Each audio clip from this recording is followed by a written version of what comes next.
Assalamualaikum warahmatullahi wabarakatuh.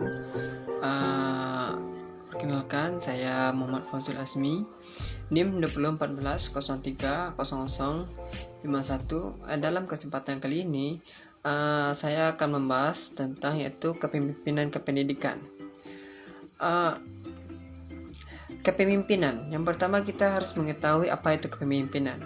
Kepemimpinan ialah suatu kemampuan yang mempengaruhi suatu kelompok ke arah yang untuk mencapai tujuan, menurut Robin pada tahun 2003. Dan gaya kepemimpinan adalah perilaku atau cara yang dipilih dan dipergunakan pemimpin dalam mempengaruhi pikiran, perasaan, sikap, dan perilaku para anggota organisasi atau bawahannya.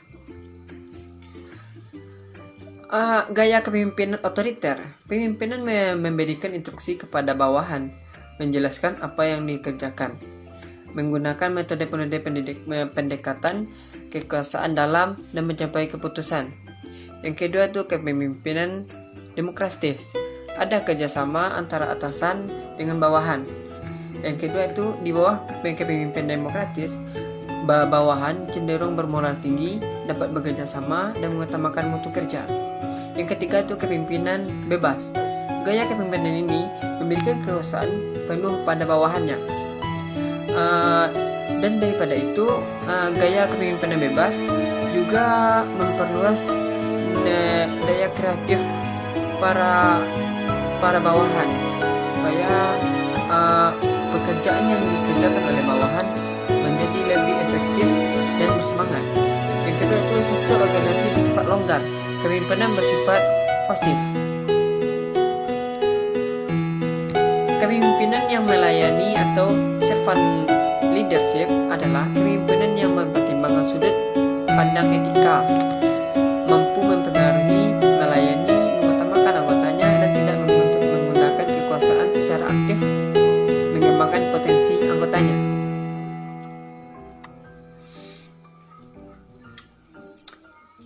Tiga yang harus ada pada pemimpin atau kepemimpinan. Yang pertama yaitu di depan memberi teladan, di tengah memberi bimbingan, dan di belakang memberi dorongan. Next. Kepemimpinan pendidikan. Ya oke lah. Baiklah. Selanjutnya kita masuk kepada kepemimpinan pendidikan. Kepemimpinan pendidikan merupakan kemampuan untuk menggerakkan pelaksanaan pendidikan sehingga tujuan pendidikan yang telah ditetapkan dapat dicapai secara efektif dan efisien. Keberhasilan atau kegagalan suatu organisasi sebagian besar ditentukan oleh mutu kepemimpinannya. Contohnya yaitu bagaimana kepemimpinannya dari pemimpin bersikap kepada bawahannya, yaitu sangat berpengaruh sekali pada jalannya kepemimpinan tersebut. Ada beberapa faktor yang dapat menggerakkan orang, yaitu ancaman, yang kedua penghargaan, yang ketiga otoritas, dan yang keempat bujukan. Kualitas kepemimpinan efektif berdasarkan hasil survei menyarankan bahwa pemimpin masa depan harus memiliki kualitas sebagaimana yang dikemukakan oleh Everton, yaitu menginspirasi dengan semangat dan antusiasme tinggi. Yang kedua, memiliki standar tinggi dalam etika dan integritas. Yang ketiga itu memiliki tingkat energi tinggi. Yang keempat yaitu memiliki dorongan dan komitmen. Contohnya itu dorongan dalam suatu organisasi, dia memiliki suatu capaian di dalam organisasi tersebut sehingga memiliki komitmen bagaimana mencapai tujuan tersebut. Yang kelima itu memiliki tingkat tinggi dan dalam kreativitas dan tidak konvensional. Yang keenam, berorientasi tujuan dan berpikir realistis. Yang ketujuh itu memiliki tingkatan tinggi dalam kemampuan mengelola organisasi. Yang ketiga itu dapat membangun prioritas.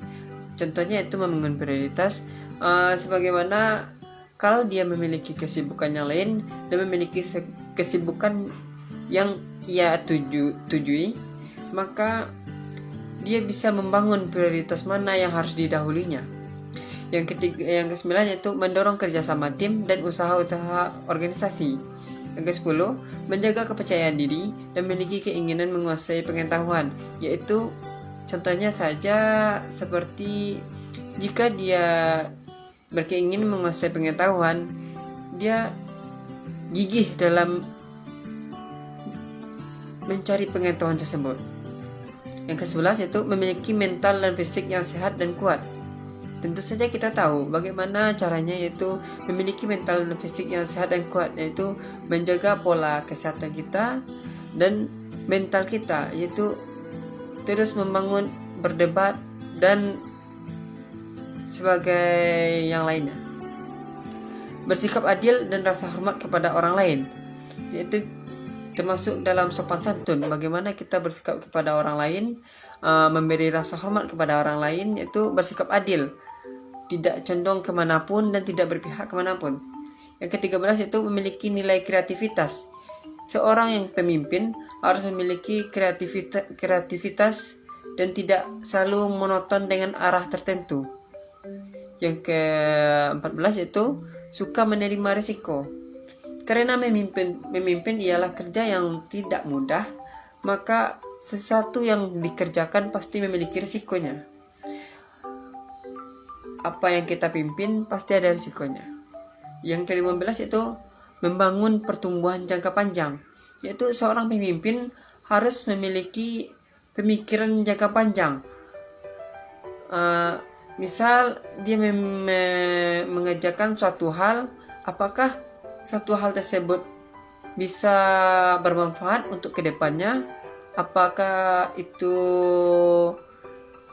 hal kecil maupun hal besar? Itu tergantung dari kepemimpinan dan dia pimpin. Yang ke-16 itu menerima semua tantangan dan permasalahan. Seorang pemimpin harus menerima sebuah permasalahan atau tantangan yang pasti yang dia hadapi saat memimpin ataupun yang dipimpin. Yang ke-17 yaitu tidak ada rasa takut terhadap tantangan dan persoalan. Seorang pemimpin harus pandai menyelesaikan permasalahan dan menjadi penengah di antara permasalahan, dan tidak takut akan tantangan dan persoalan. Karena seorang pemimpin harus memiliki tekad yang kuat dan mental yang kuat untuk menyelesaikan permasalahan.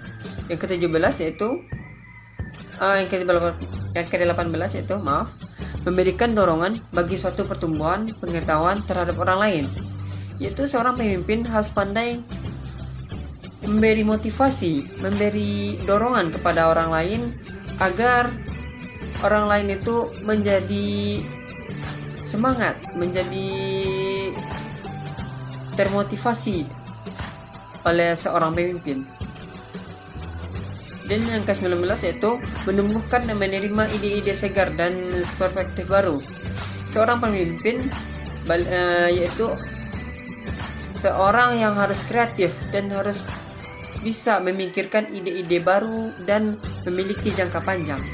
Yaitu maksudnya memiliki pemikiran yang panjang dan luas dan tidak emosional dan lain sebagainya. Indikator kepemimpinan kepala sekolah misalnya itu indikator kepemimpinan kepala sekolah efektif adalah yang pertama, memiliki visi yang jelas dan mampu mendorong semua warga sekolah untuk mewujudkannya. Contohnya misal yaitu seorang kepala sekolah harus pandai membuat visi dan menjelaskan kepada warga sekolah bahwa apa yang dia kerjakan itu membuat warga sekolah yakin bahwasanya yang dikerjakannya itu berguna bagi sekolah. Dan yang kedua itu memiliki harapan tinggi terhadap prestasi peserta didik dan kinerja seluruh warga sekolah. Yang ketiga itu memprogramkan dan memberikan umpan balik yang positif dan konstruktif. Yang keempat itu mendorong pemanfaatan waktu secara efisien, yaitu maksudnya seorang pemimpin harus bisa membagi waktu dan memanfaatkan waktu secara seefisien mungkin. Bagaimana dia memimpin di sekolah tersebut dan memiliki waktu yang tepat, cepat, dan aman untuk memimpin waktunya dan untuk memimpin sekolahnya agar sekolahnya tuh menjadi lebih terdepan. Yang kelima itu mendayagunakan berbagai sumber belajar.